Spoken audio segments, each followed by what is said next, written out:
ಇನ್ನು ದೆಹಲಿಗೆ ತೆರಳುವ ಮುನ್ನ ಸಿಎಂ ಸಿದ್ದರಾಮಯ್ಯನವರು ಒಂದು ಸಭೆಯನ್ನು ಕರೆದಿದ್ದಾರೆ. ಇವತ್ತು ಸಂಜೆ ತುರ್ತು ಸಭೆಯನ್ನು ಕರೆದಿದ್ದಾರೆ ಸಿಎಂ ಸಿದ್ದರಾಮಯ್ಯ. ಈ ಸಭೆಯಲ್ಲಿ ಗೃಹ ಸಚಿವ ಪರಮೇಶ್ವರ್, ಎಚ್.ಕೆ. ಪಾಟೀಲ್ ಮತ್ತು ಚೀಫ್ ಸೆಕ್ರೆಟರಿ ಶಾಲಿನಿ ರಜನೀಶ್ ಕೂಡ ಭಾಗಿಯಾಗ್ತಾ ಇದ್ದಾರೆ. ಹಾಗಾದರೆ ಮತ್ತಷ್ಟು ಅಧಿಕಾರಿಗಳ ತಲೆದಂಡ ಮಾಡುತ್ತಾ ಸರ್ಕಾರ ಅಂತಕ್ಕಂಥ ಪ್ರಶ್ನೆ. ಈಗ ಪೊಲೀಸ್ ಅಧಿಕಾರಿಗಳ ತಲೆದಂಡ ಮಾಡಿರೋದಕ್ಕೇ ತೀವ್ರ ಆಕ್ರೋಶ ವ್ಯಕ್ತವಾಗ್ತಾ ಇದೆ. ಯಾರು ತಪ್ಪು ಮಾಡಿಲ್ವೋ ಅವ್ರ ವಿರುದ್ಧ ಕ್ರಮ ತಗೋತಾ ಇದ್ದೀರಾ, ತಪ್ಪು ಮಾಡಿರೋರ ಬಗ್ಗೆ ನೀವು ಮಾತೇ ಆಡ್ತಾ ಇಲ್ಲ, ತಪ್ಪು ಮಾಡಿದ್ದೀವಿ ಅಂತ ನೀವೂ ಒಪ್ಕೋತಾ ಇಲ್ಲ. ಇದರ ನಡುವೆ ನೀವು ಈಗ ಸಭೆಯನ್ನು ಮಾಡ್ತಾ ಇದ್ದೀರಾ. ಹಾಗಾದರೆ ಈ ಸಭೆಯಲ್ಲಿ ಮತ್ತಷ್ಟು ಅಧಿಕಾರಿಗಳ ಸಸ್ಪೆಂಡ್ ಮಾಡ್ತಾರಾ? ಯಾಕೆಂದರೆ ಅವರು ದೆಹಲಿಗೆ ಹೋದಾಗ ನಾನು ಇಷ್ಟೆಲ್ಲ ಕ್ರಮ ತೊಗೊಂಡಿದ್ದೀನಿ ಅಂತ ಹೇಳಬೇಕಲ್ಲ ಹೈಕಮಾಂಡ್ ಮುಂದೆ. ಹೈಕಮಾಂಡ್ ಕೇಳಿಸ್ಕೊಳ್ಳುತ್ತೆ ಇವರೇನು ಹೇಳ್ತಾರೆ ಅದನ್ನು. ಸಿಎಂಗೆ ಹೈಕಮಾಂಡ್ ಬುಲಾವ್ ಬೆನ್ನಲ್ಲೇ ಪರಮೇಶ್ವರ್ ಕೂಡ ಈಗ ಮೀಟಿಂಗನ್ನು ಮಾಡ್ತಾ ಇದ್ದಾರೆ. ವಿಧಾನಸೌಧದಲ್ಲಿ ಪರಮೇಶ್ವರ್ನ ಭೇಟಿಯಾಗಿದ್ದಾರೆ ಡಿಜಿ ಮತ್ತು ಐಜಿಪಿ ಸಲೀಂ ಅವರು. ಸಿಎಂ ಸಭೆಗೂ ಮುನ್ನ ಚರ್ಚೆಯನ್ನು ನಡೆಸ್ತಾ ಇದ್ದಾರೆ ಗೃಹ ಸಚಿವ ಪರಮೇಶ್ವರ್. ಸಿಎಂಗೆ ಹೈಕಮಾಂಡ್ ಬುಲಾವ್ ಬೆನ್ನಲ್ಲೇ ಪರಮೇಶ್ವರ್ ಅವರ ಮೀಟಿಂಗ್ ಇದು. ಫಸ್ಟು ಪರಮೇಶ್ವರ್ ಅವರು ಡಿಜಿ ಜೊತೆಯಲ್ಲಿ ಸಭೆಯನ್ನು ಮಾಡ್ತಾರೆ ಸಲೀಂ ಅವ್ರ ಜೊತೆಯಲ್ಲಿ. ಅದಾದ ನಂತರ ಮುಖ್ಯಮಂತ್ರಿಗಳ ಸಭೆಗೆ ಈಗ ಹೋಗ್ತಾ ಇದ್ದಾರೆ. ಏನು ನಡೀತಾ ಇದೆ ಹಾಗಾದರೆ? ಇನ್ನಷ್ಟು ಪೊಲೀಸ್ ಅಧಿಕಾರಿಗಳ ತಲೆದಂಡನ ಅಥವಾ ಅಮಾನತ್ತೇನಾದರೂ ವಾಪಸ್ ಮಾಡ್ತಾರಾ?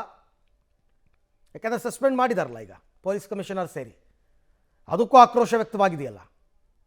ಈ ಬಗ್ಗೆ ಮತ್ತಷ್ಟು ಮಾಹಿತಿ ನನ್ನ ಕೊಲೀಗ್ ರವೀಶ್ ಅವರಿಂದ ಪಡ್ಕೊಳ್ಳೋಣ. ರವೀಶ್, ಬಹಳ ಚಟುವಟಿಕೆಗಳು ನಡೀತಾ ಇದೆ ವಿಧಾನಸೌಧದಲ್ಲಿ. ಒಂದು ಕಡೆ ಪರಮೇಶ್ವರ್ ಅವರ ಮೀಟಿಂಗ್, ಅದಾದಮೇಲೆ ಮುಖ್ಯಮಂತ್ರಿಗಳ ಮೀಟಿಂಗ್. ಏನು ಈ ಮೀಟಿಂಗ್ನ ಮಹತ್ವ ಏನು ಅಂತಂದ್ಬಿಟ್ಟು? ಅರವಿಂದ್, ಪ್ರಮುಖವಾಗಿ ಗೃಹ ಸಚಿವರಿಗೆ ಈ ಎಲ್ಲ ಪ್ರಕ್ರಿಯೆಗಳ ಬಗ್ಗೆ ಗೊತ್ತಿತ್ತಾ ಗೊತ್ತಿಲ್ವಾ ಅನ್ನೋದೇ ಬಹುದೊಡ್ಡ ಪ್ರಶ್ನೆ.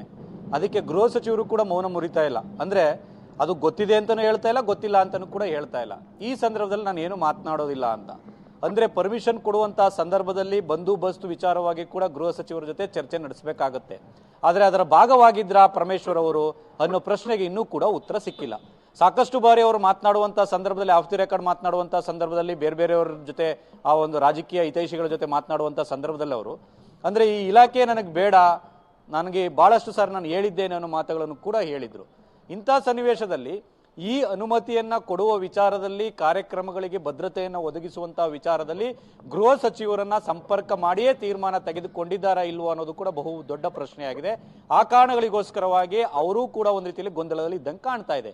ಇನ್ನು ಹೈಕಮಾಂಡ್ ಮುಂದೆ ವರದಿಯನ್ನು ಕೊಡುವಂತಹ ಸಂದರ್ಭದಲ್ಲಿ, ವಿವರಣೆಯನ್ನು ಕೊಡುವಂತಹ ಸಂದರ್ಭದಲ್ಲಿ ಮುಖ್ಯಮಂತ್ರಿಗಳು ಈ ಎಲ್ಲ ಪ್ರಕ್ರಿಯೆಗಳಲ್ಲೂ ಕೂಡ ನಾವು 3 ಜನ ಇದ್ಕೊಂಡೇ ತೀರ್ಮಾನ ಮಾಡಿದ್ದೀವಿ ಅಂತ ಹೇಳ್ತಾರೋ ಏನೋ ಅನ್ನೋದು ಕೂಡ ಕಾದ್ ನೋಡಬೇಕಾಗತ್ತೆ. ಹಾಗಾಗಿ ಹೈಕಮಾಂಡ್ ಭೇಟಿ ಹಿನ್ನೆಲೆಯಲ್ಲಿ ಒಂದು ರೀತಿಯಲ್ಲಿ ರಾಜಕೀಯವಾಗಿ, ಕಾನೂನಾತ್ಮಕವಾಗಿ ಏನೆಲ್ಲ ಮಾಡಬೇಕು ಅದಕ್ಕೆ ಪೂರ್ವ ಸಿದ್ಧತೆಯಾಗಿ ಇವತ್ತು ಮುಖ್ಯಮಂತ್ರಿ ಸಿದ್ದರಾಮಯ್ಯ ಅವರು ತುರ್ತು ಸಭೆಯನ್ನು ಕರೆದಿದ್ದಾರೆ. ಅದಕ್ಕೆ ಮುಂಚಿತವಾಗಿ ಗೃಹ ಸಚಿವರಾಗಿರ್ತಕ್ಕಂಥ ಪರಮೇಶ್ವರ್ ಈಗಾಗಲೇ ವಿಧಾನಸೌಧಕ್ಕೆ ಬಂದಿದ್ದಾರೆ. ಮತ್ತೆ ಸಲೀಂ ಅವರು ಕೂಡ, ಅಂದರೆ ಡಿಜಿ ಐಜಿಪಿ ಸಲೀಂ ಅವರು ಕೂಡ ಈಗಾಗಲೇ ವಿಧಾನಸೌಧಕ್ಕೆ ಬಂದಿರತಕ್ಕಂಥದ್ದು. ಅವರಿಂದ ಕೆಲ ಮಾಹಿತಿಗಳನ್ನು ಕೂಡ ಪಡೀತಾ ಇದ್ದಾರೆ. ತದನಂತರ ಸಿಎಂ ನೇತೃತ್ವದ ಸಭೆಯಲ್ಲೂ ಕೂಡ ಕಾನೂನಾತ್ಮಕವಾಗಿ IAS ಅಧಿಕಾರಿಗಳ ವಿರುದ್ಧ ಕಾನೂನು ಕ್ರಮವನ್ನು ಯಾವ ರೀತಿ ಜರುಗಿಸೋದಕ್ಕೆ ಸಾಧ್ಯನಾ ಅನ್ನೋದು ಒಂದು ಭಾಗ. ಜೊತೆಗೆ ಕೋರ್ಟ್ನಲ್ಲೂ ಕೂಡ ಒಂದು ರೀತಿಯಲ್ಲಿ ಸುಮೋಟೋ ಕೇಸು ವಿಚಾರಣೆಗೆ ಬರ್ತಕ್ಕಂಥ ಹಿನ್ನೆಲೆಯಲ್ಲಿ ಕೋರ್ಟ್ ಮುಂದೆ ಸರ್ಕಾರದ ನಿಲುವು ಏನಾಗಿರಬೇಕು ಅನ್ನೋದು ಕೂಡ. ಅದಕ್ಕೂ ಮುನ್ನ IPS ಮತ್ತು IAS ಅಧಿಕಾರಿಗಳ ನಡುವೆ ನಡೀತಾ ಇರತಕ್ಕಂಥ ಕೋಲ್ಡ್ ವಾರ್ ಏನಿದೆ, ಇದಕ್ಕೆ ಒಂದು ರೀತಿಯಲ್ಲಿ ತಣ್ಣಗೆ ಮಾಡೋದಕ್ಕೆ IAS ಅಧಿಕಾರಿಗಳ ವಿರುದ್ಧವೂ ಕೂಡ ಕಡ್ಡಾಯ ರಜೆನೋ ಅಥವಾ ರಜೆ ಮೇಲೆ ಕಳಿಸುವಂತಹ ಪ್ರಕ್ರಿಯೆಗಳಿಗೆ ಏನಾದರೂ ಕೈ ಹಾಕ್ತಾರ, ಇದೆಲ್ಲದಕ್ಕೂ ಕೂಡ ಸಂಜೆಯ ಸಭೆ ಉತ್ತರ ಕೊಡುವಂತಹ ಸಾಧ್ಯತೆ ಇದೆ. ಹಾಗಾಗಿ ಅದಕ್ಕೂ ಮುನ್ನ ನಡೀತಾ ಇರತಕ್ಕಂಥ ಈ ಪ್ರಕ್ರಿಯೆಗಳು ಸಾಕಷ್ಟು ಕುತೂಹಲ ಮೂಡಿಸಿರ್ತಕ್ಕಂಥದ್ದು. ರೈಟ್, ಹಾಗೆ ಸಂಪರ್ಕದಲ್ಲಿ ರವೀಶ್, ನಿಮ್ಮ ಜೊತೆ ಮತ್ತೆ ನಾನು ಮಾತನಾಡ್ತೀನಿ. ಒಟ್ಟಾರೆ ಪರಮೇಶ್ವರ್ ಅವರು ಈಗ ತನಿಖಾ ಹಂತದಲ್ಲಿರೋದ್ರಿಂದ ನಾನು ಮಾತನಾಡಲ್ಲ ಅಂತ ಇದ್ದಾರೆ.